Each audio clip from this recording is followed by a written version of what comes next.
Right, well, it looks like it's 6 o'clock. I appreciate everyone joining tonight for the 4-H Town Hall with Dr. Joe Cassady, Dean of the College of Ag, Food and Environmental Sciences. Also with us tonight is Matt Knipling. He'll be, if you have some technical questions, he'll be able to answer those. He's already answered a few of them in the chat box. But with that, that webinar setup is a little bit different. So on your screen, you'll see our state 4-H staff who are logged in and can answer questions available through the microphone and that you can see. But for the most part, we're just going to turn this over to Dr. Cassady to get us started. Thank you, Dr. Knoll. Good evening, everyone. Thanks for joining us. I see we've got 90, we're up to 95 folks logged in, so I appreciate everybody joining us.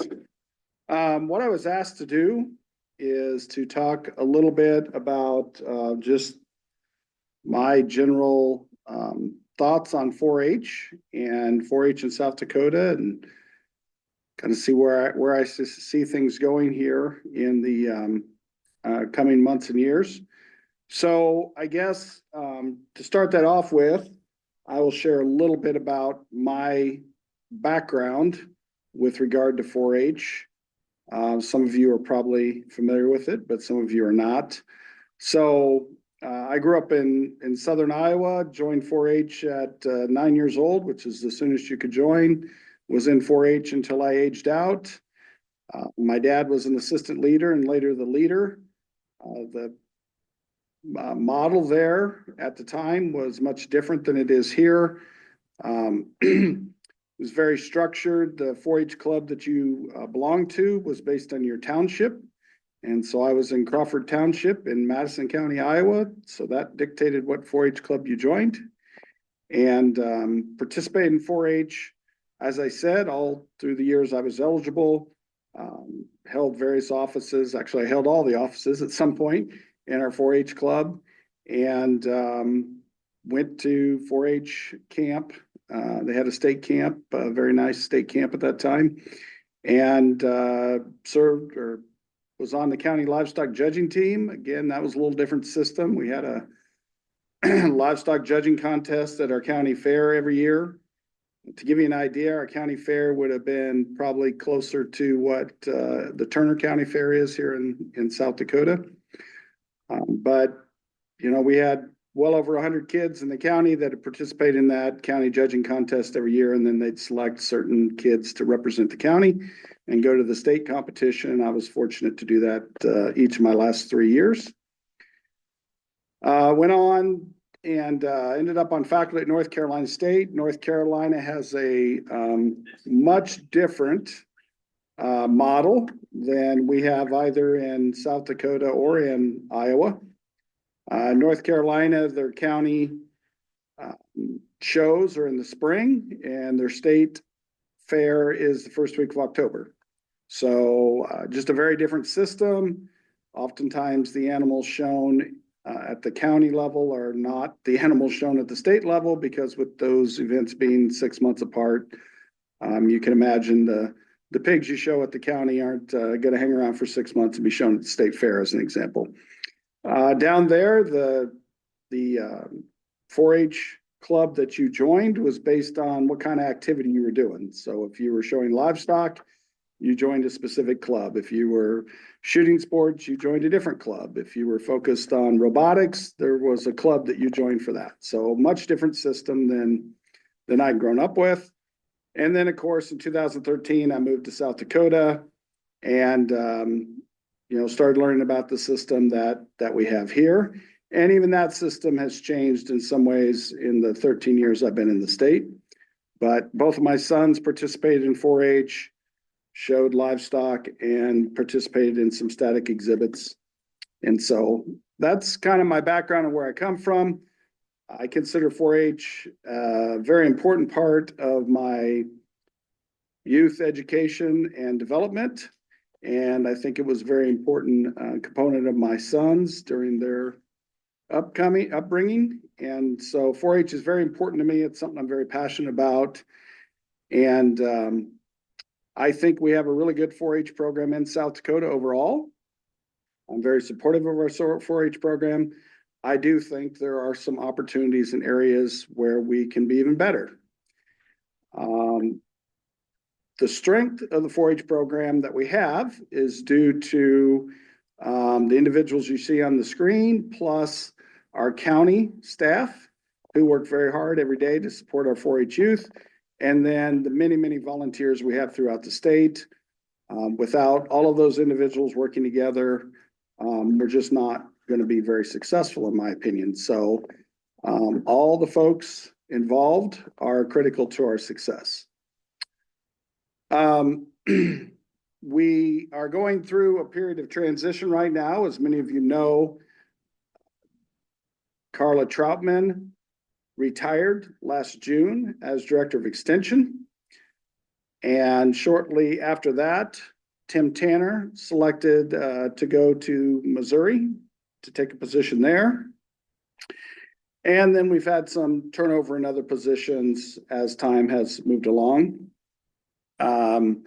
I've heard there's some rumors floating out there about maybe financial stability. I can assure you that Extension is on very solid financial ground. There's no concerns right now about our financial stability, nor is there any concerns about financial stability for 4-H. Any changes that might be made has nothing to do with funding. It has to do with strategy and trying to position us to be as strong as we can possibly be. My vision is that 4-H should focus on youth development and youth education and safety. And so I think those three things should be first and foremost in everything we do. And the safety is not only the safety of our 4-H participants, but the safety of our staff and our volunteers as well. And that takes on several different components. One of the things, first and foremost in my mind when I talk about safety, is our state shooting sports.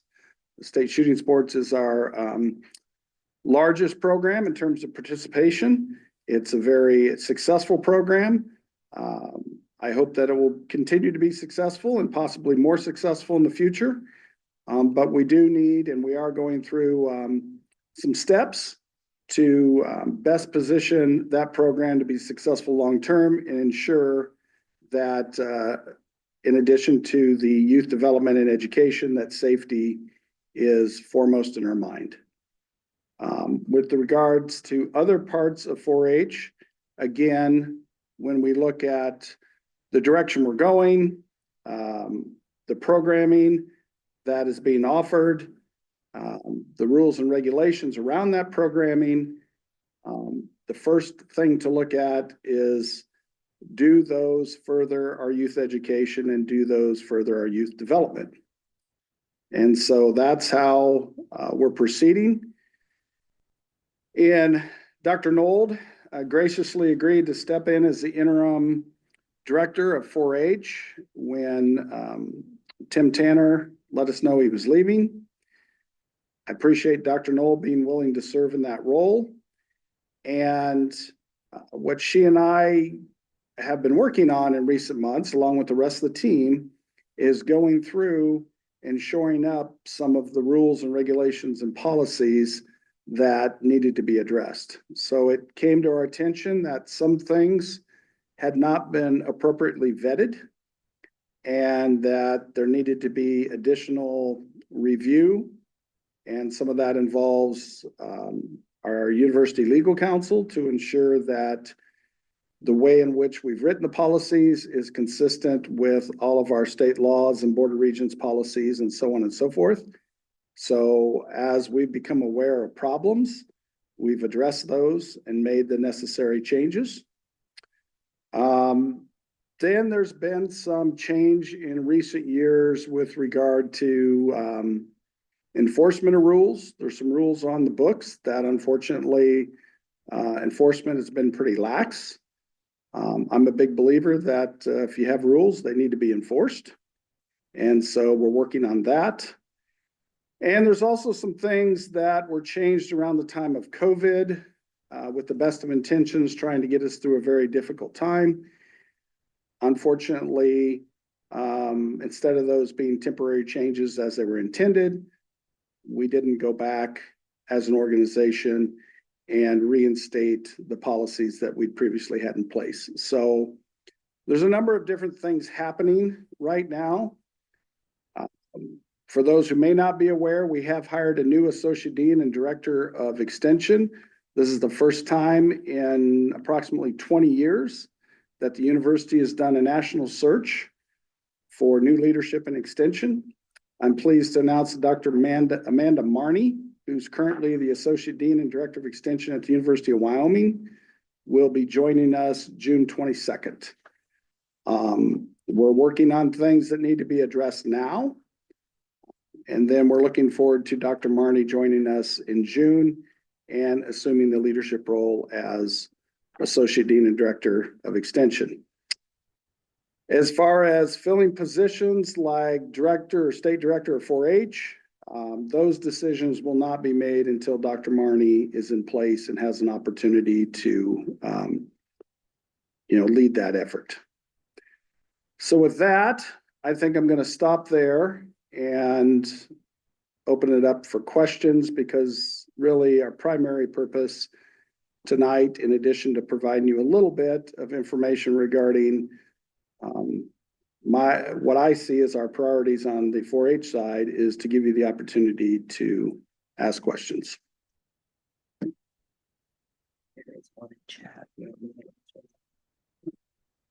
Chat.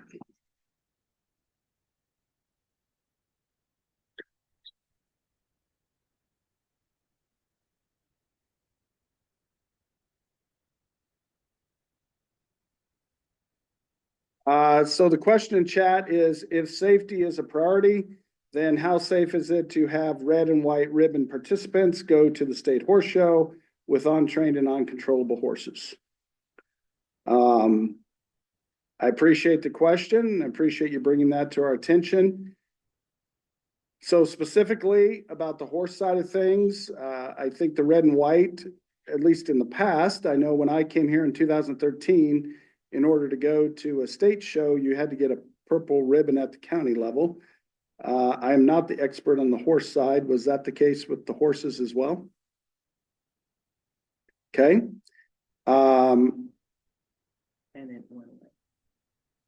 I would say that if safety is an issue and that needs to be addressed, I'm certainly open to being part of that conversation. I don't have an answer for you right now, but if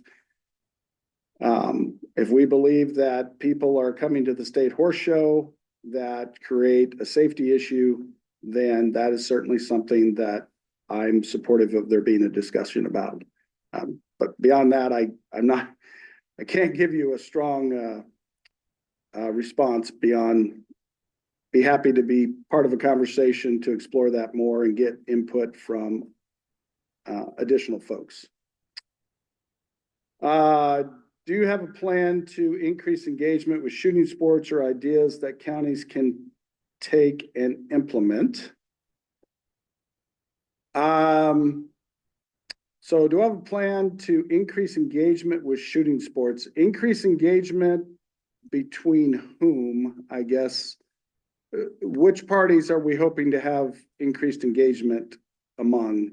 Can you follow up on that question, please? I'm not sure what I'm being asked.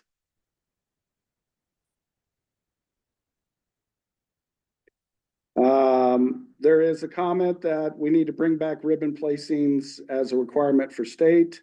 That position has been shared with me a number of times in recent years.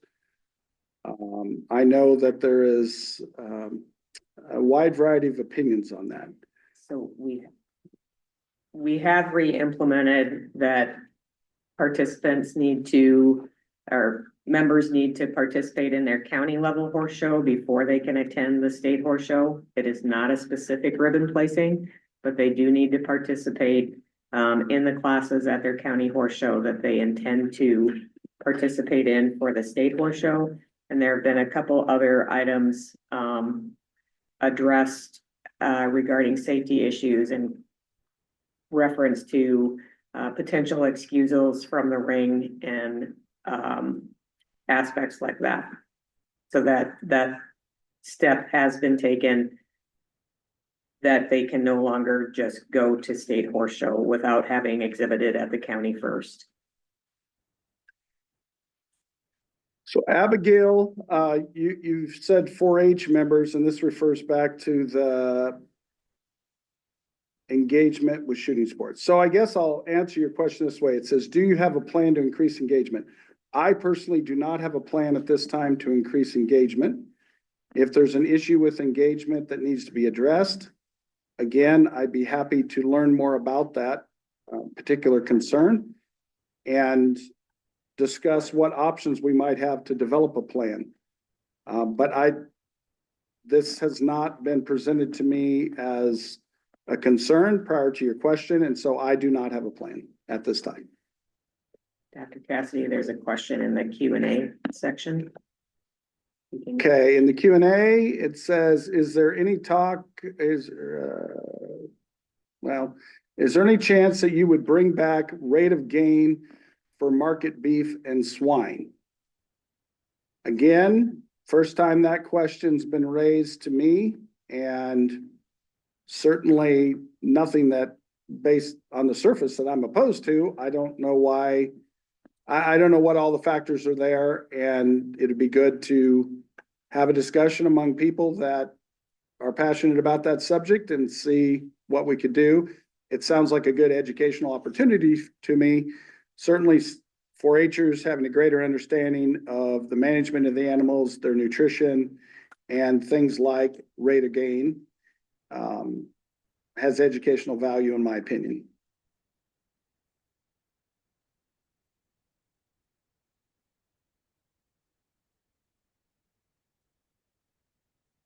And folks, I'm not trying to be vague, but there's some questions here that have not been posed to me in the past. I think this is a good opportunity to bring those questions up. I know we're taking notes here, we're recording this, and we can follow up on those after the meeting this evening. But I'm not going to throw out solution or plans to things that I'm essentially hearing for the first time.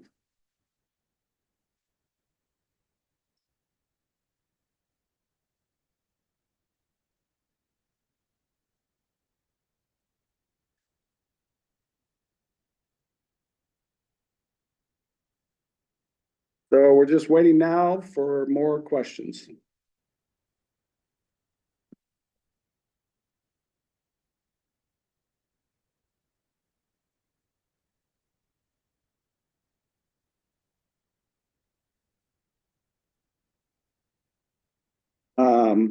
Whoa, nice. Got to get back to where the question was. It says, you referenced earlier that Extension has very solid financial ground. Has there been any discussion in relation to the current status of the livestock industry and raising award premiums to compensate for the changes in the livestock industry?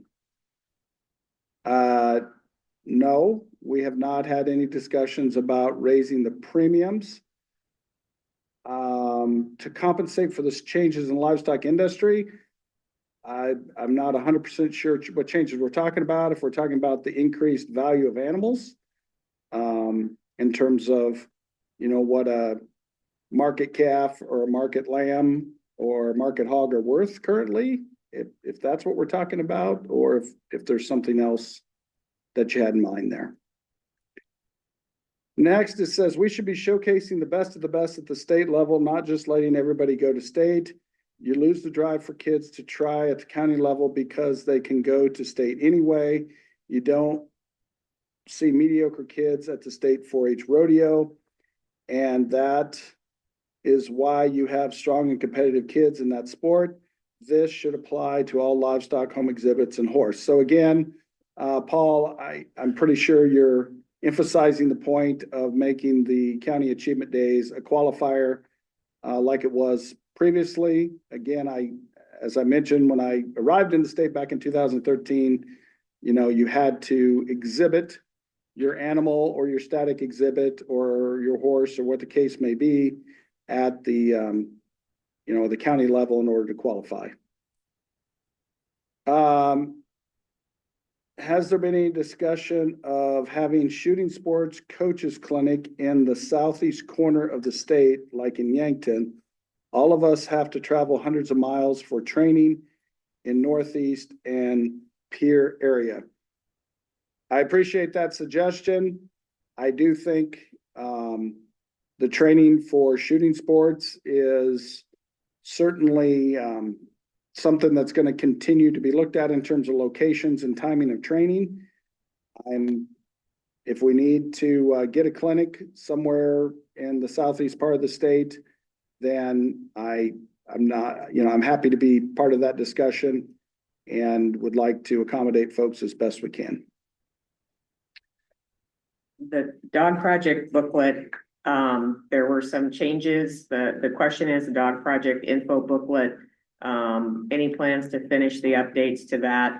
There is a committee for the dog project. There were some additional members added this year as well, with a variety of different, many different levels of experience, of some very veteran people to the 4-H dog project on that committee, and they have worked on that, and it is at least very close to being finished and available. It says we're hearing rumors around changes to fitting livestock during the fair. Who can and what can we do? Where do we stand on these changes? There will be no changes to the fitting rules for the 2026 state fair.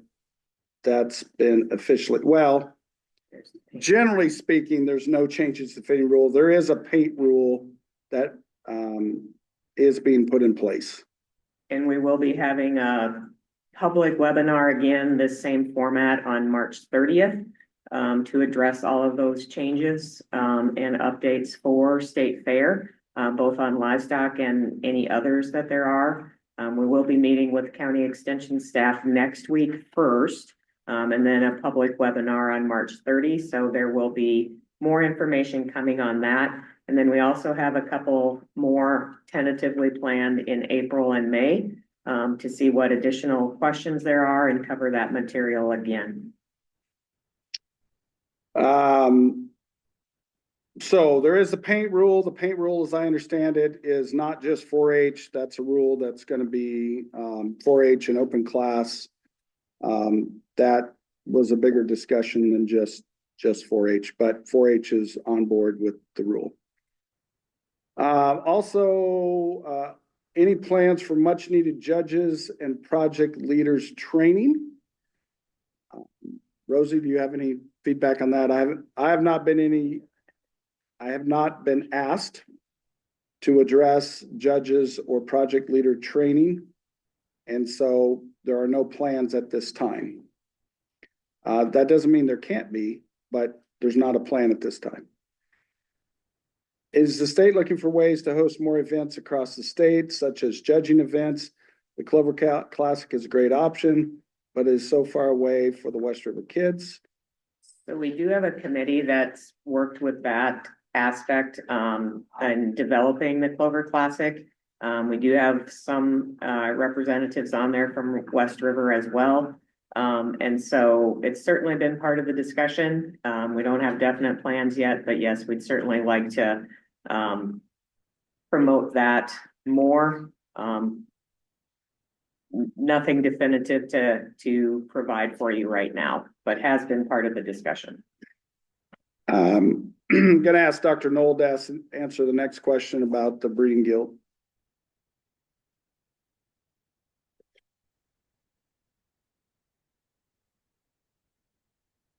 So the rule was shared with our livestock co-chairs yesterday, and it is that you need to show one animal in the species that you want to, at your county achievement days or fair, you need to show one animal in the species that you intend to exhibit at state fair. It does not have to be the same animal, and it simply has to be the same species and in a class that is recognized in the state fair book.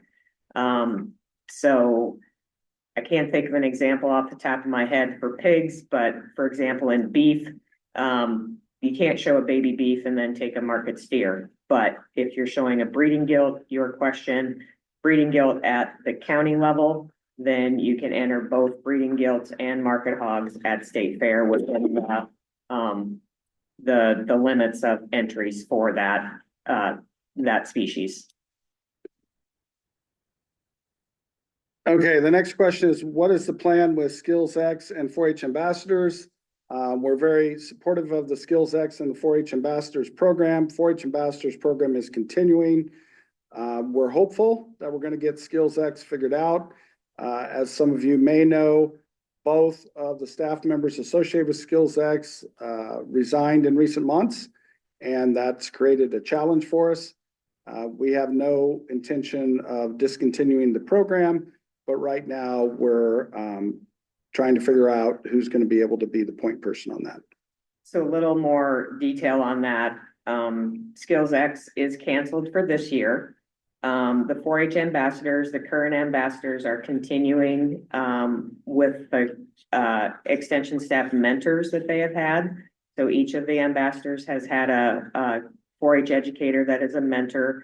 They are continuing through the end of this year to work with those mentors. And then, as Dr. Cassady said, we're exploring some different ways to get that ambassador program up and going for the coming year.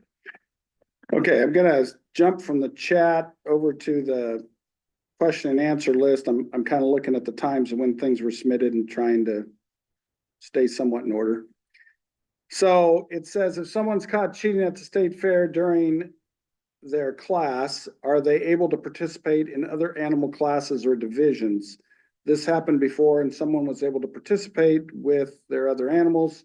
I was thinking they would be disqualified from all participating in awards.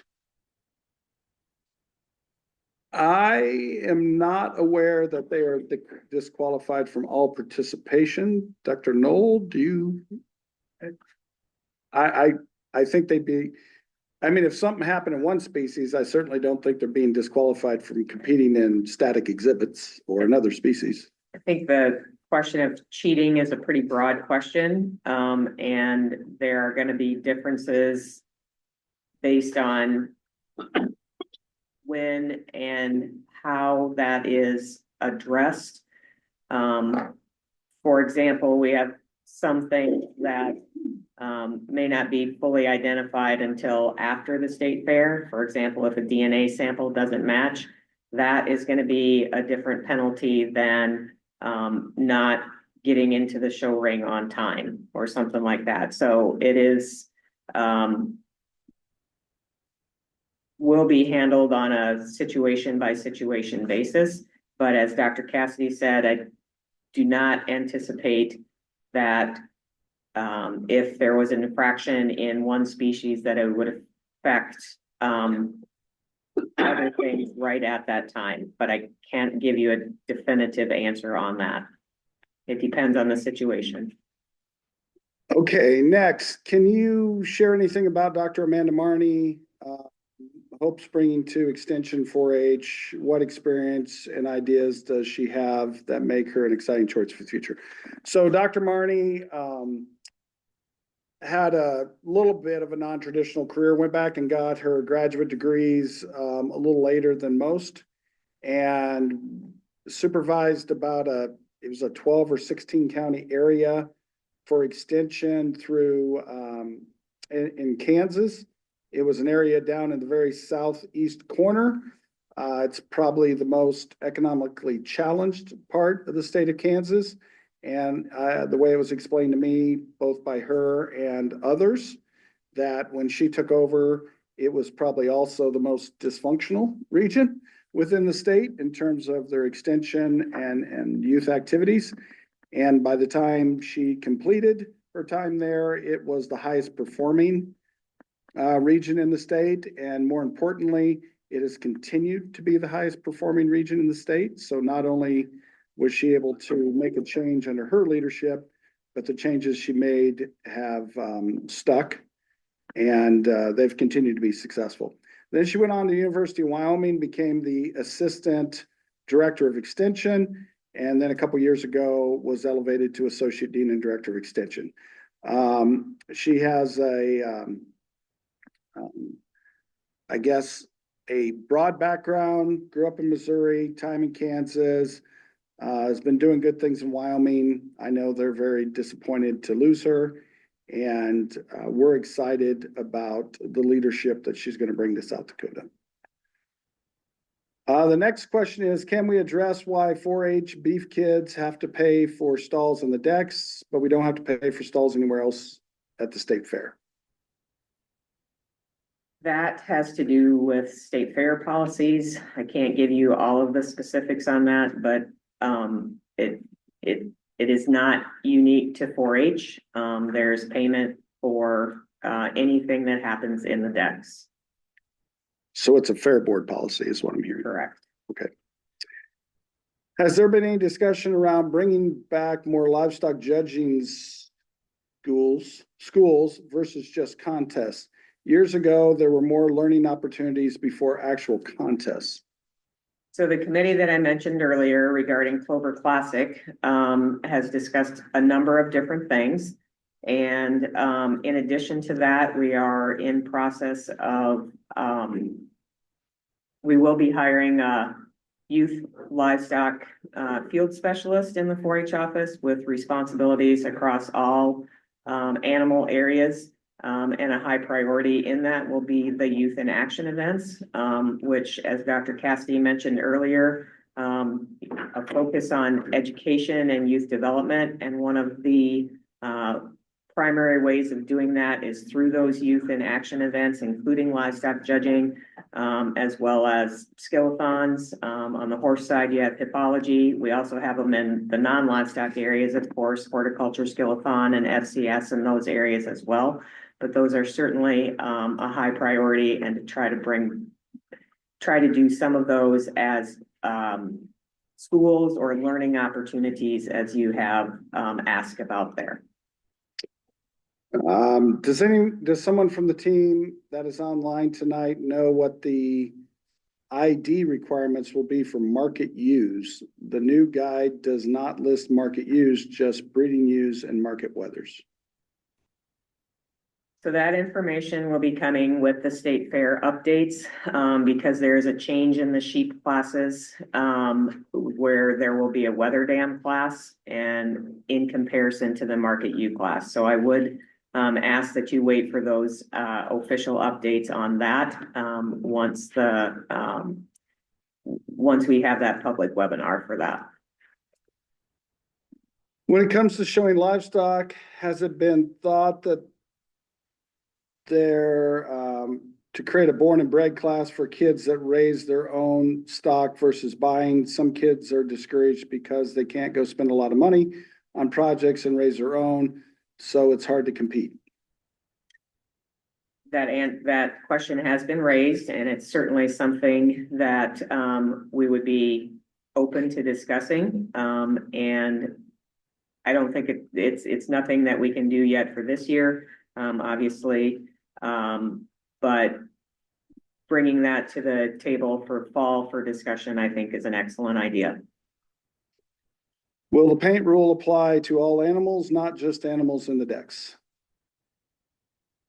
So the paint rule was a joint effort among Open Class 4-H and FFA.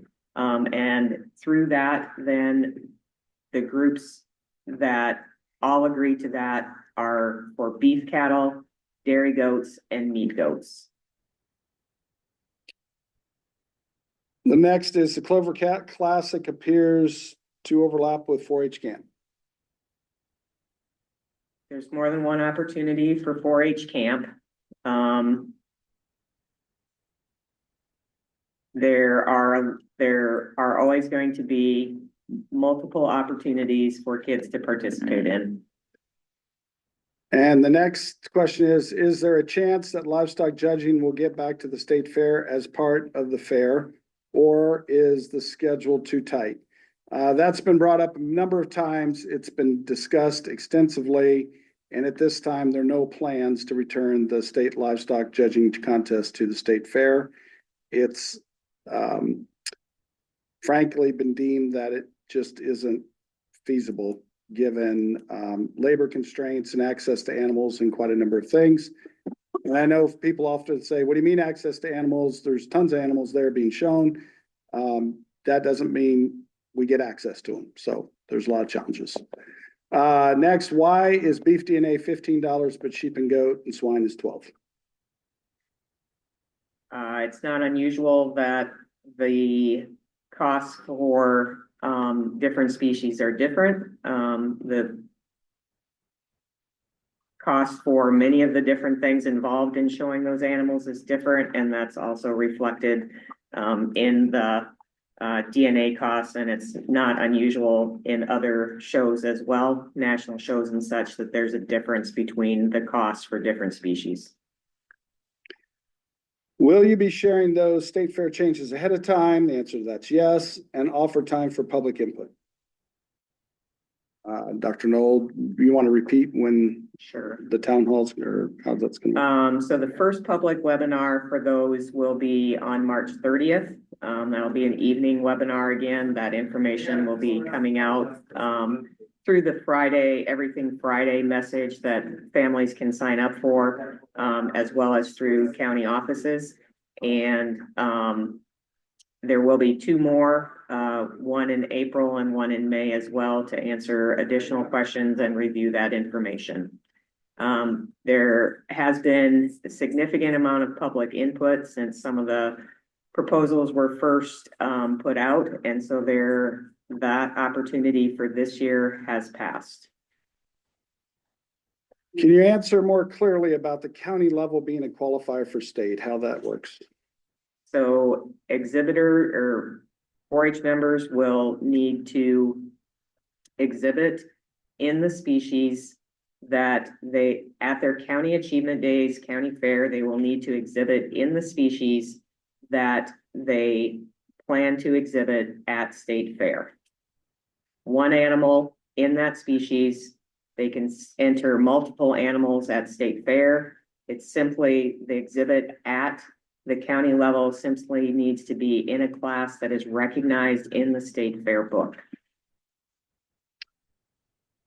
Are the county offices going to have the RFID tags available? That depends on the county. Some have chosen to do that. Others may not do that. They are not completely available through the state 4-H office. Like there's not a one massive order. The state 4-H office will have a few available for those that have very unique situations that end up not being able to find anything else available toward the with approaching deadlines, but it will be dependent on the county. Okay, it says, will the paint rule apply to animals, not just one of the decks? And I think we've already answered that a couple of times. And there are paint rules that don't have anything to do with the decks.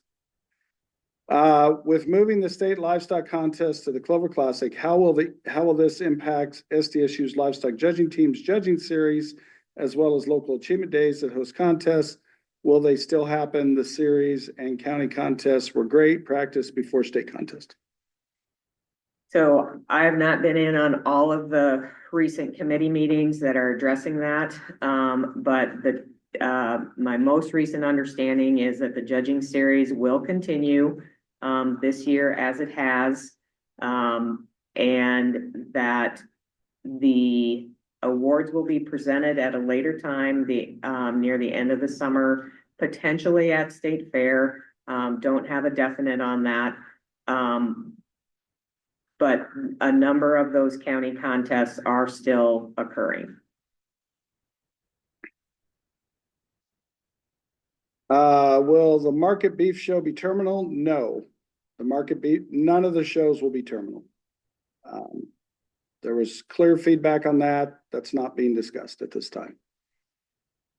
What is the paint rule? Do you want to revisit that? I can't quote the paint rule word for word in front of you. One of the main components of that is that there's no aerosol paint allowed in the decks, but there are some other aspects to it as well. The actual rule is very similar to a rule that has been in place for some of the specific breeds that have shown in the decks previously. In beef, you get recognition for, I think this is just a statement. In beef, you get recognition for bred and owned cattle. There's a place to specify that on 4-H Online when entering your beef project. And next, I believe another comment, it says, the rule will be clearly outlined in the State Fair book once it's posted on the website and will be covered in the public webinar on the 30th. What about horses? Do they need to get a blue or purple in each event to go to state? No, they need to exhibit in their county level show or a neighboring county level show in order to enter that class at State Horse Show. So they just have to, at this time, they just have to participate. They don't have to earn any specific ribbon. Correct. What are the specific safety concerns you referenced regarding shooting sports? I mentioned shooting sports because I think the risk of something bad happening, let's put it that way, if we aren't extremely diligent is very concerning. So I want shooting sports to continue to be a very strong program in this state. I want it to be with us for a very long time. And part of ensuring that is to do everything we possibly can to cross our T's and dot our I's and put safety first. Then we need to make sure we have the best educational and development experience we possibly can for the kids that are participating in shooting sports. We've been very fortunate. I'm not aware that we've had any accidents and look forward to maintaining that record. Can other aerosol sprays, I believe it's be used. Yes, can other aerosol sprays be used? I cannot quote the rule right off the top of my head. It specifically states aerosol paints. There are some other items such as false hair, straw, hemp, things like that that cannot be used to alter conformation or coloration of the animals. The only thing that specifically has aerosol in front of it is paint. Okay, if animals have already been purchased this year, show season, how can changes be made for the show year? I appreciate the comment, and we've heard that comment on several occasions. The State Fair 4-H rules book is being sent out in a timely manner this year. We're not behind the timeline for which that has been published in past years. So we're on the same time we've had in the past. Will the new qualifying rule apply to any other event outside of livestock and horses? So for static exhibits, individuals must exhibit one static item at their county achievement days in order to enter any number, well, within the exhibit limits at State Fair. There is no qualifier for the youth in action events, just as there is no qualifier for the youth in action events that are held at other times and places, such as the Clover Classic and the State Horse Show. Another, it says, just a comment, it is frustrating as a West River 4-H family to be told that we essentially have to travel to eastern South Dakota numerous times over the summer to participate in most events. This becomes very cost prohibitive. We continue to try to offer more programming in West River.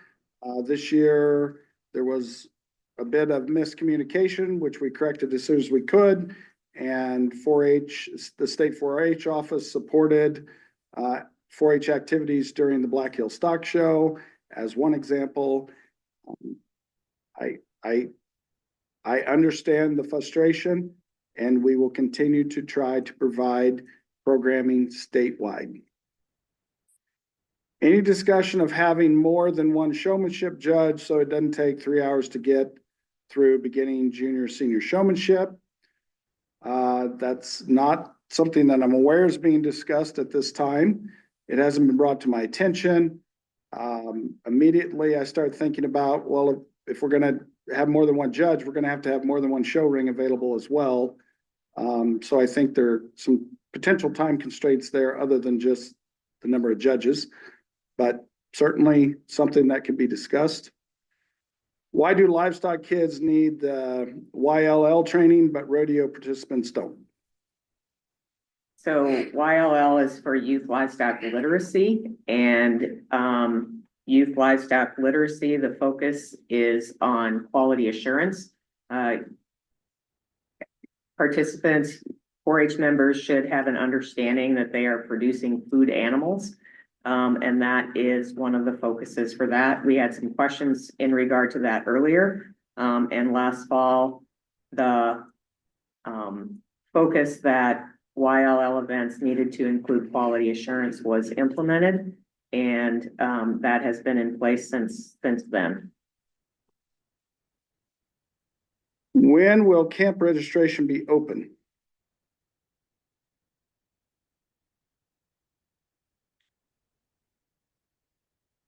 I don't have an exact answer for that. We're aiming for in April. Okay. If the paint rule is applied, will participants be able to just set up grooming chutes outside the decks and use paint anyway? Basically, I think is the question. The paint rule applies to beef cattle. But we said there's a paint rule applied to other livestock as well. Right, but it's about beef cattle, dairy goats, meat goats. So it's not a specific building. Okay, got it.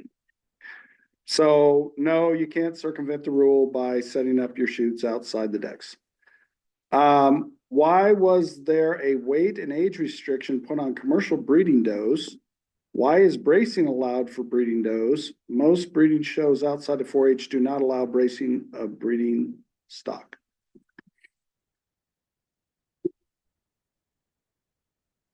So our specific rules on the meat goat side are not in full publication yet. That's the first time I've heard the question on the bracing, so I can certainly look into that one.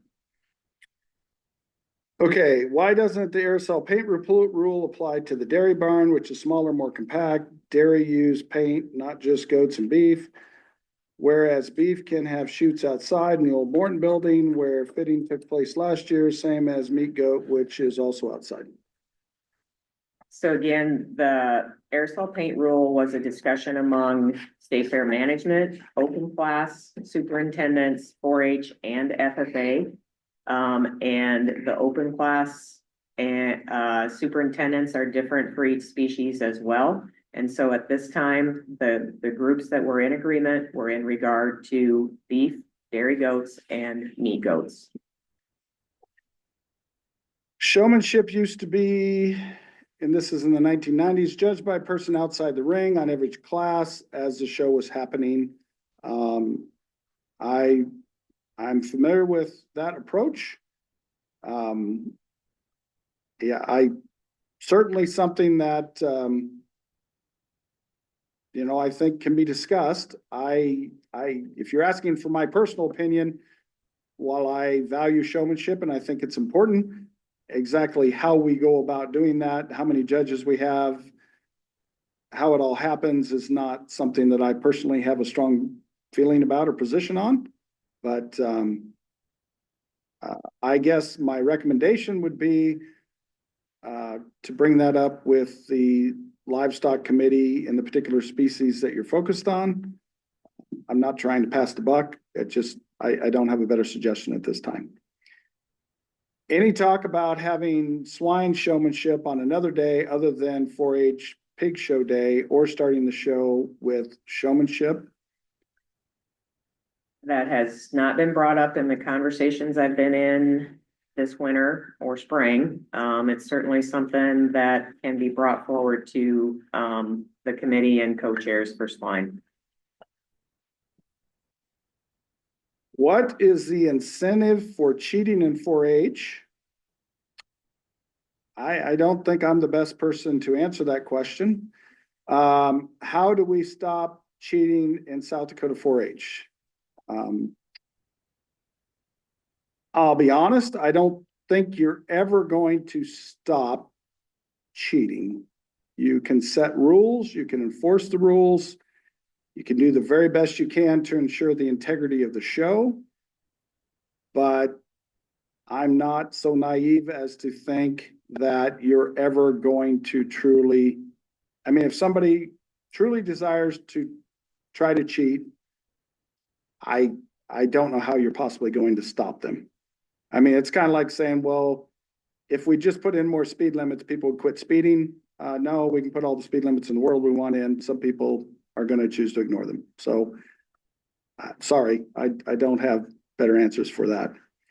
There used to be a rule that rodeo kids had to attend horse safety training and to participate in the county horse show.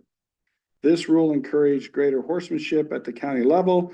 Could this be looked at for bringing back to help bring horse show numbers back? After all, 4-H is supposed to be open doors and encourage growth. What better way to bring growth to our youth in more than just rodeo? That is not a suggestion that we've heard before. It can certainly be a discussion. I do believe there is potentially some differences in regard to the questions that have been questions or comments that have been made tonight. There were previous questions in regard to safety, and then this would look at bringing another group into the horse shows that I'm not disagreeing that they used to have to come, but it does also pose some additional questions in terms of how things should be run, and how that county horse show would operate. We can certainly ask that question. It's the first time that I've seen that come forward. Next question is there a discussion of expanding, I believe that's STEM opportunities such as robotics with the ever-demanding, ever-changing technical advances? There seems to be super important aspects in preparing our youth for the future. The answer to that is yes. In fact, this afternoon, we're having some discussions on, and this was very high-level brainstorming. These were a long way from anybody developing a program, but we were having discussions on, you know, there are some 4-H groups that are partnering with interested parties to teach kids about drones. There are, you know, some discussions about artificial intelligence is part of our lives. It's going to be part of our kids' lives. What would be an appropriate way to bring artificial intelligence into some type of programming, you know, on the static exhibit side? What would that look like? How could that be done? How could that be done in a way that embraces our focus on youth education and youth development? If anybody has any creative ideas, I think we'd be happy to hear those ideas. So yes, there's an interest, and yes, there are discussions. I'm not aware of any firm plans at this point, but there is interest and enthusiasm. Anybody have anything to add to that? Okay.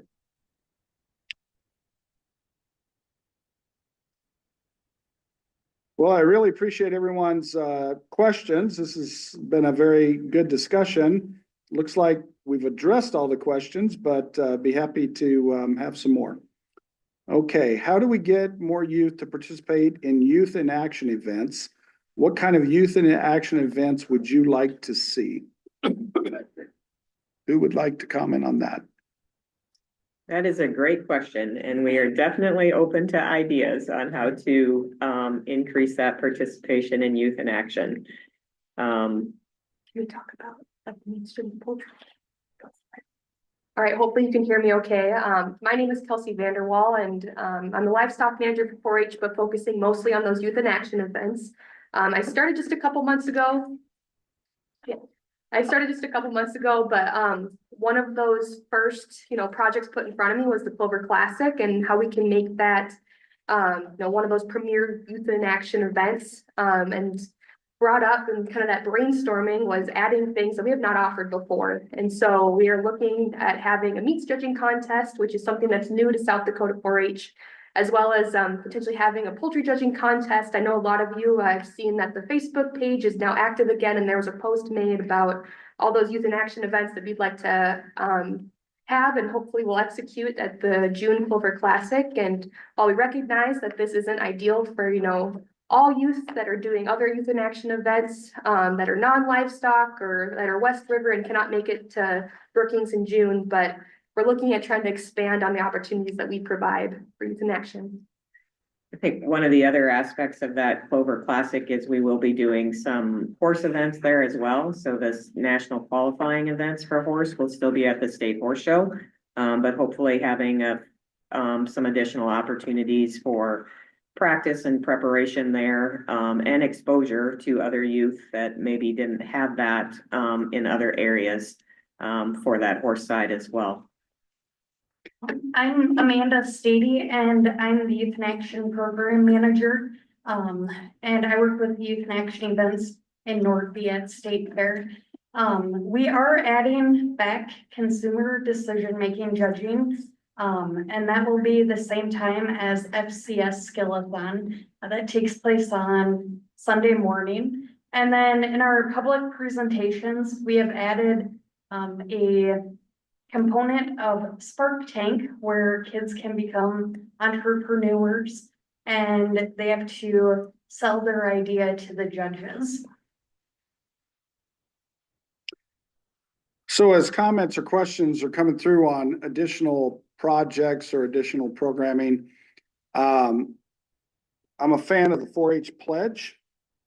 And so I pledge my head to clearer thinking, my heart to greater loyalty, my hands to larger service, and my health to better living for my club, community, my country, and my world.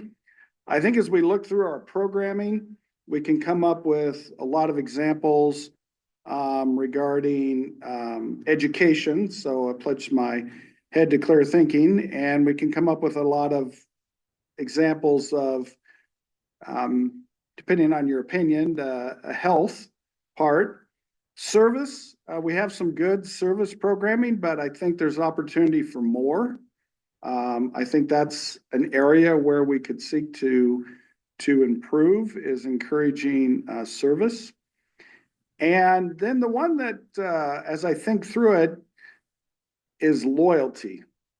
And, as I look at all our programming, and again, this is somewhat about perspective, but I struggle a little bit to identify the parts of our programming that really focus on loyalty. And then you get to loyalty to who or what. Well, the end of the pledge says our club, community, our country, and our world. I think that's pretty good. If I had to add something, I'd probably add family in there too, personally. But, I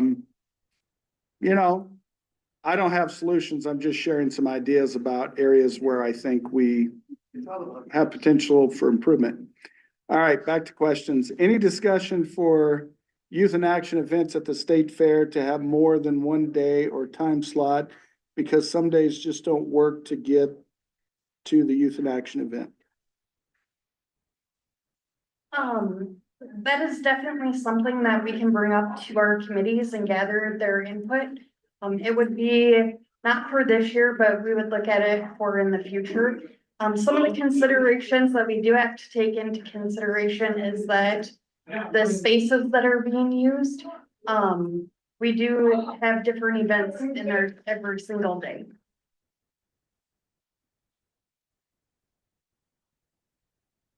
So the next one is, as a state fair static judge, how can we get more judges to help judge projects as the age of the judges is increasing? That happened to come up in our conversation earlier today. I don't know that we came to any wonderful solutions as to how to recruit more judges, but it was clearly articulated that we need to recruit new judges. And I think preferably some judges that were somewhat more youthful than maybe the average of the current group. I don't want to offend anyone, but that was the nature of the discussion, and I think relates to your question. So it's been identified as a concern, and we will work on formulating a plan to address that going forward. Is there any appetite for adding a conference judging component to the static exhibit competition at State Fair? This could build enthusiasm and help retain more of our kids that don't have access to livestock. You mean interview judging? I'm not sure what conference judging means. Can you further define that, or does somebody in the room know exactly what they're talking about? Yes, you do? They're talking about interviews. Oh, you're talking about interviews. Anyone? It's, Go ahead. I was gonna say, I would love for this to happen in the future. There are logistics that need to be worked out in regards to that. But it definitely is something that, we would love to have happen in the future. There's definitely a lot of value to the interview judging, but lots of moving parts that need to come together to make that happen. We would really encourage, at least at the county levels, if that's possible, to do that interview judging so that the youth can gain from the experience, they can reflect on what they've done and apply that information for their future experiences. Next question, could you please explain the static exhibit rules in regard to showing at the county and state level? Won't some of these rules hurt the county level and take away from achievement days? I do not think they would hurt the county level. All we've said is that youth should have one static exhibit at the county level. Minimum. At least one static exhibit. There's nothing to set any limits or anything like that. So there has been no requirement to have something at this county level prior to this. Any talk of more virtual learning opportunities for kids? I don't see anyone jumping to answer that question. So what I would say is, we're always looking for more learning opportunities for kids. If you have specific ideas or examples of virtual learning opportunities that you think would be helpful, if you would share those, email those to Dr. Nold or one of our other state 4-H staff, we would appreciate your ideas. A comment to the age of the judges, maybe looking at recruiting graduating senior 4-H members and offer a training for them. I think some members just graduate and never get asked to come back. I think that's an excellent idea, and I know that happens some at the county level. So certainly maybe something that we can look to identify who some of those are and hopefully recruit them for state level as well. Yeah, I think that's a great idea. I really appreciate the suggestion.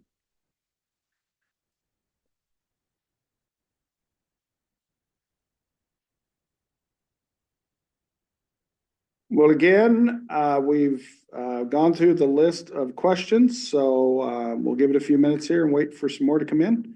What is the plan for any counties that don't have an achievement days? I think this is about qualifying for state fair. So they have an option to go to another event, another county for that. And if there are other specific situations, we're certainly willing to look at options and discuss with you about that. So I don't think we're looking to deny anybody opportunities. So if you have a specific situation that seems untenable, please reach out to us. We'll have that conversation.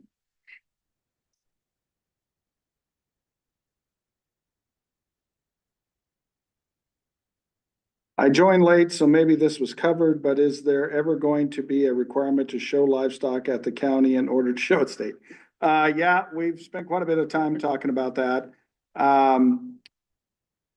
So again, in the old days, you had to exhibit your project at the achievement days and earn, I think in most cases, a purple ribbon to be able to qualify for state. then that was relaxed and you didn't have to earn a purple ribbon, but you had to exhibit. And then during COVID, due to trying to navigate that whole situation, they removed the requirement that, that you exhibit. We proposed earlier this year going back to, it wasn't fully requiring, well, basically going back to a requirement that you showed at the county level. We proposed that and shared it. There was quite a lot of discussion. There was a lot of pushback. There was a lot of people who were not at all supportive of that rule. And so a compromise was reached. We listened to the feedback. We heard what people said. And the compromise was that you have to, in the case of livestock, exhibit at least one animal within the species that you plan to take to state fair. It doesn't have to be the same animal that's at Achievement Days that goes to state fair. So you can show one pig as a market pig at your county Achievement Days and then take, the limit's 4, right? And then take 4 pigs to the state fair, okay? But you have to have shown one pig in that example, and you have to have shown your animal in a class that exists at the state fair, because there are some Achievement Days that have categories and classes that don't happen at the state fair. But you can show a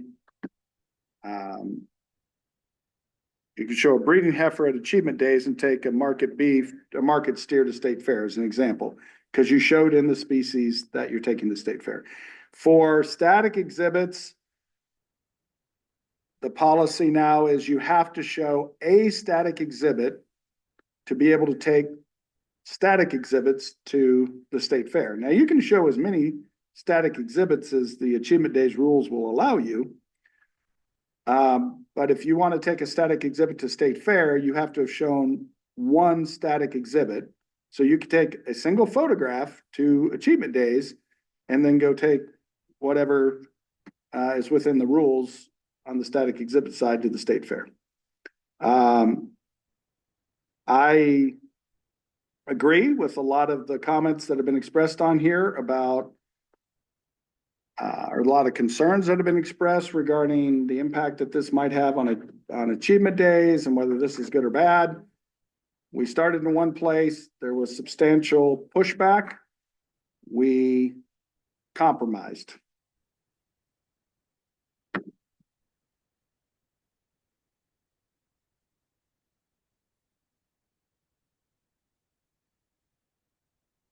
Any other questions or comments?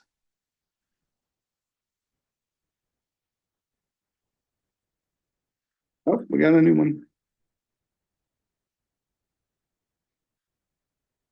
Oh, it's just a thank you. Appreciate the feedback. Yeah, and just to reiterate, we've covered it a couple times as well, but we do have some communication plans in place. Appreciate the questions tonight. Again, we'll be talking with our county extension staff next week in regard to those updates for state fair. And then the first public webinar for that will be on March 30th with another one in April. Might cover more than state fair updates. Maybe there's some other questions and stuff you'll all have, but another one in April and then another one also in May. I really appreciate all of your time. I know you're all busy people. I want to reiterate something I said at the beginning. I think we have a good 4-H program in South Dakota. My desire is for us to have an even better 4-H program in South Dakota. It's the state staff that you see on the screen and all of the county staff, which we got to visit with earlier today. And then all of our many, many wonderful volunteers across the state that make this possible. We want what's best for our youth. We want to focus on youth education, youth development, and the safety of both our youth and our staff and our volunteers. And that's what we're all striving for. So I appreciate everyone's effort. I know this isn't possible without everyone working together, and just really appreciate it. I know some opinions vary. At the end of the day, we get feedback, we take into consideration everything we've heard, and then we have to make decisions, and we make compromises sometimes, and there's some things we can't make compromises on. And we do the best we can with that, and I know that sometimes people are disappointed where things land. So appreciate it. Thank you all. Have a good night, everyone.